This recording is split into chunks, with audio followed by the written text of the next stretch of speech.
conversation with the pioneer of technical analysis in India, only on ET Now.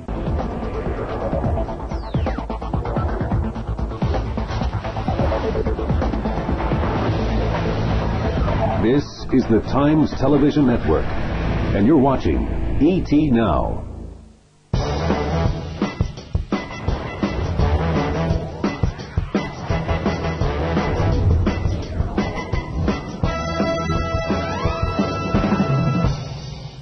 Hello and welcome to Talking Technicals. Today promises to be a really exciting session. We'll figure out how candlesticks can be associated with a whole lot more than just romantic dinners, and I'm sure our show expert Dr. C K Narayan could not agree more with me. Okay, candlestick charting is a technique that was developed way back in the 18th century by Japanese rice traders, and what it does is basically it tells you the entire day's price action in a single neat candle, and you can see that on the graph out there on the chart. The box that you see basically shows the open and it shows the close, and you'll see one little stick on the upper side, which is the upper shadow, which shows the day's high, and the lower shadow on the bottom side of the box shows the day's close. If the box is black, it indicates that the closing price is lower than the opening price, while if the box is white, it shows that the closing price is higher than the opening price. All right, so that's how a candlestick looks like. On the charts, Doc, if you're looking at it, what more does it show you, especially in relationship to the bar charts that we're also familiar with?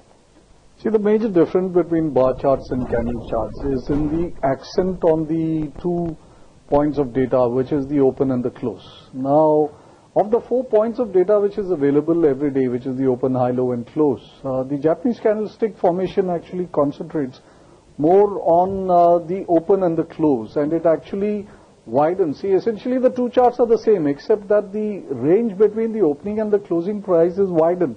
And that's what you called as the box, and which you can see on the graph plate there. The accent is on the opening and closing because that is where maximum amount of thinking from traders and investors goes into it.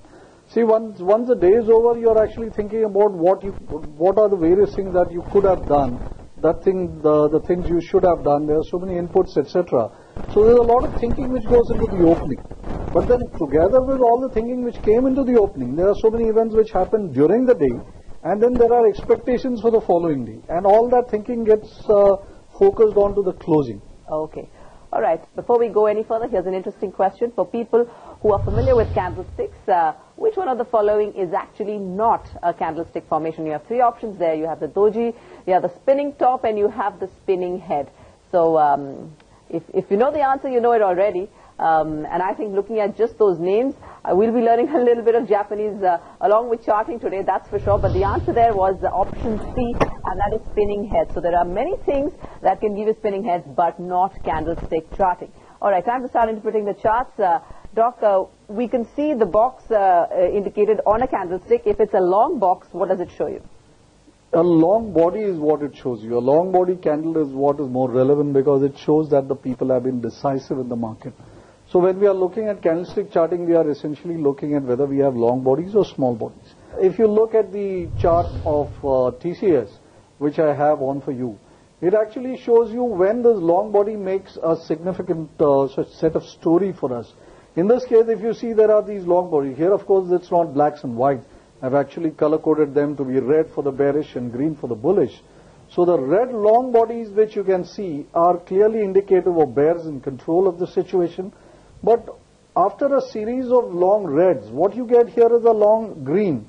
So when you got a long body green or a long body bullish setup which shows up after a series of bearish ones, it is suggestive of the bulls coming back into the market, which indicates that maybe this fall is about done.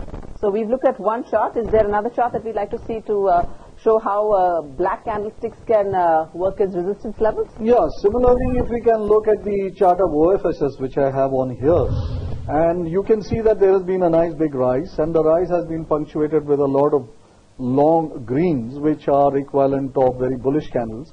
But at the top of the advance, you can see there is a long red and another long red.